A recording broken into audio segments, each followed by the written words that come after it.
तो गाइज आज हम लेकर आए हैं अपनी सीरीज़ के 5वें एपिसोड को। और अगर आपने पिछले एपिसोड मिस कर दिए हैं तो वो आपको हमारे चैनल पर मिल जाएंगे। खैर कहानी में आगे अब डैनियल की हालत ख़राब होने लगती है। इसके बाद डिक जनरल से कहता है कि हमें उस खुफिया हथियार का पता लग चुका है। दूसरी जानब हम मार्च को हॉस्पिटल में देखते हैं। दरअसल मार्च ने सबको बताया है कि उसका चश्मा टूट गया था जिससे उसकी आंख में कट लग गया और लिली सिर्फ उसकी मदद करने की कोशिश कर रही थी, क्योंकि अगर ये सच सबको बताती तो उसे भी पागल खाने भेज दिया जाता। और अब उसे लगता है कि लिली की बात पर भरोसा करना चाहिए था, तो वह लिली से माफ़ी मांगती है और दोनों एक दूसरे के गले लग जाती हैं। लिली और उसके दोस्त वाइट टावर पर जाते हैं तो उन्हें वहां एक टेंट दिखाई देता है जिसमें से मैटी बाहर निकलता है, जो कि पहले एपिसोड से ही गायब था। दूसरी तरफ जनरल शाह हेनल को भी सब कुछ बता देता है कि हज़ारों साल पहले एक एस्टेरॉयड धरती पर गिरा था जिससे एक क्रिएचर बाहर निकला था। उस क्रिएचर को काबू में करने के लिए एस्टेरॉयड के 13 टुकड़े डेयरी के चारों तरफ दफना दिए गए थे और उन पिलर्स को ही आर्मी अभी तक ढूंढ रही थी। ये लोग अब उस क्रिएचर यानी एट को पकड़ना चाहते हैं।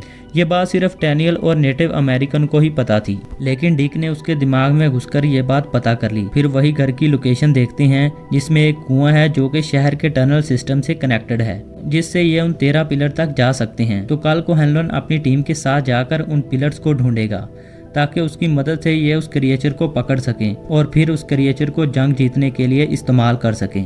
तो हेनलन कहता है कि अगर आपको सब कुछ पता था तो फिर भी आपने मेरी फैमिली के साथ मुझे यहाँ आने क्यों दिया।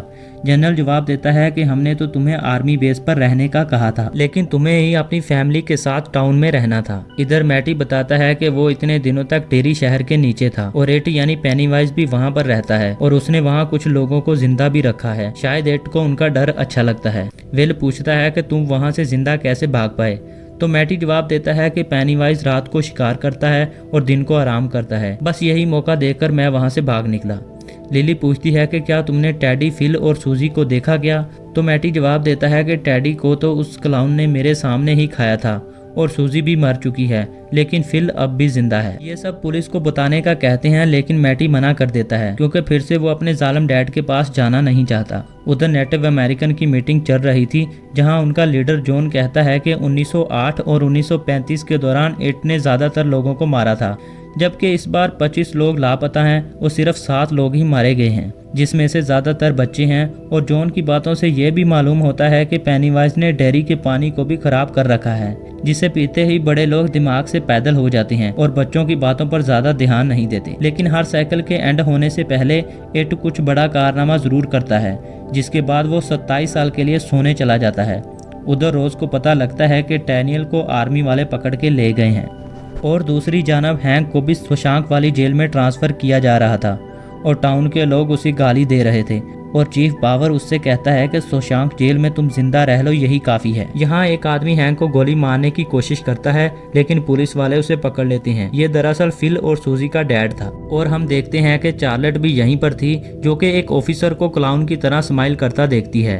इसके बाद हैंक को रवाना कर दिया जाता है और चार्लेट अब भी हैंक को रिहा करवाने की कोशिश कर रही थी। तभी अचानक हेनलन वहाँ पर आ जाता है और चार्लेट से कहता है कि मैं तुम्हें कुछ बताने वाला हूँ जिस पर तुम्हें बिलीव करना होगा। उधर जनरल से रोज मिलने आती है और जनरल कहता है कि वो जल्द ही डैनियल को छोड़ देंगे और ये भी कहता है कि उसकी डेयरी शहर से जुड़ी यादें उसे 5 साल पहले ही याद आ गई थी जब उसे एक नया ड्रग दिया गया था। यानी कि रोज ने जो भी उसे बचपन में बताया था वो सब उसे याद है और अब वो सब सीवर में उन पिलर्स को ढूंढने जा रहे हैं। रोज अब डैनियल को वही डीगर दे देती है जो कि उनके बुजुर्ग लोग इस्तेमाल किया करते थे ताकि सीवर में वो खुद को पेनीवाइज से बचा सकें। इसके बाद हेनलन अपनी फैमिली को लेकर आर्मी बेस पर आ जाता है जो कि डेयरी शहर से बाहर था। जब तक काम खत्म नहीं हो जाता ये लोग डेयरी से बाहर ही रहेंगे और विल भी अपने दोस्तों से नहीं मिलने जाएगा। दूसरी तरफ लिली भी केयर टेकर से मिलने जाती है।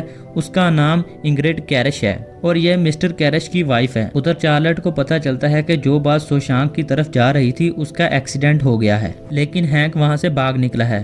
अगले दिन ये सब दोस्तों का ग्रुप वाइट टावर पर फैसला करता है कि ये सब फिल को बचाने के लिए खुद ही सीवर में जाएंगे और विल भी किसी तरह से यहाँ पर पहुँच गया था। तो लिली कहती है कि वो सब गोलियां खाकर अंदर जाएंगे तो उन्हें डर नहीं लगेगा, यानी कि पेनीवाइज उनका कुछ नहीं बिगाड़ पाएगा। दूसरी तरफ हेनलन भी अपनी टीम के हमरा सीवर में एंट्री करता है। सारा रास्ता उसे डैनियल बताएगा। यहाँ उनका सामना ऐसे मॉन्स्टर से होगा जो कि कोई भी रूप ले सकता है। तो ये लोग फैसला करते हैं कि वो किसी भी अजीब चीज को देखकर फौरन गोली मार देंगे। कहानी में आगे एटू ने अलग अलग करना शुरू कर देता है। डिक को अपनी नानी माँ की आवाज आती है और एटू से पानी में खींच लेता है। डिक अपने घर पहुंच गया था जहां उसकी ग्रैंडमा और दादा भी था। दादा उससे किसी बॉक्स को खोलने की बात करता है। डिक के मना करने पर वो उसकी ग्रैंडमा के पाँव में गोली मार देता है। इसके बाद इट अंकल सैम का रूप लेकर बाकी 2 सोल्जर पर भी हमला कर देता है। डैनियल मौका देखकर भाग जाता है, लेकिन उसका डिगर पानी में कहीं गिर जाता है। बाकी बच्चे भी जंगल से होते हुए सीवर में एंटर करते हैं और उन्होंने लिली की दी हुई गोलियां भी खाई थी, जिससे ये सब थोड़ा बहुत नशे में भी चले जाते हैं। हेलन और पोली भी बाकी लोगों से अलग हो गए थे। हेलन को अपनी वाइफ चार्लेट दिखाई देती है, लेकिन वो पोली को दिखाई नहीं दे रही थी, यानी कि ये भी एट ही है।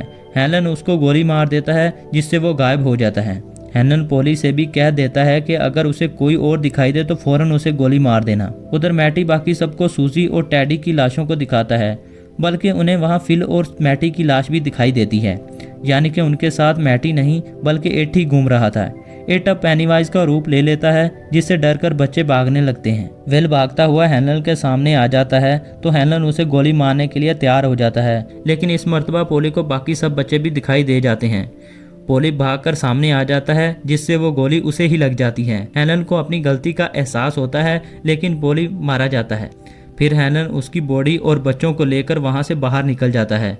लिली पर पेनावाइज अटैक करता है, लेकिन तभी वहां पर एक चमकती हुई चीज को देखकर पेनावाइज वहां से भाग जाता है। दरअसल ये चमकती हुई चीज वही डिगर था जो कि डैनियल ने गिरा दिया था। उधर हैंक इनग्रिड की गाड़ी में आकर छुपा हुआ था और उस रात हैंक जिस व्हाइट औरत के साथ था वो कोई और नहीं बल्कि इनग्रिड ही थी। हैंक बताता है कि उसकी बस पर किसी चीज ने हमला किया था, इसलिए मैं भाग निकला, लेकिन अब पुलिस उसे ही ढूंढ रही है। हैंक कहता है कि चार्लेट ही उसकी मदद कर सकती है। इनग्रिड चार्लेट से मिलने आर्मी बेस पर पहुंच जाती है। हेलन आर्मी वालों को बताता है कि पोली उसके हाथों ही मारा गया और डिक भी अब तक वापस नहीं आया। इसके बाद हम डिक को देखते हैं जो कि एक जंगल वाले रास्ते से बाहर निकल गया था, लेकिन बाहर उसे पोली का भूत दिखाई देता है और हमें पता चलता है कि उसका बॉक्स खुल चुका है। इसी मोमेंट के साथ ये एपिसोड हुआ खत्म। चैनल को सब्सक्राइब करके बेल नोटिफिकेशन को ऑल पर सेट कर लें ताकि आप सब लोग अगले एपिसोड इजीली देख सकें। मिलते हैं अगले एपिसोड के साथ। Good bye.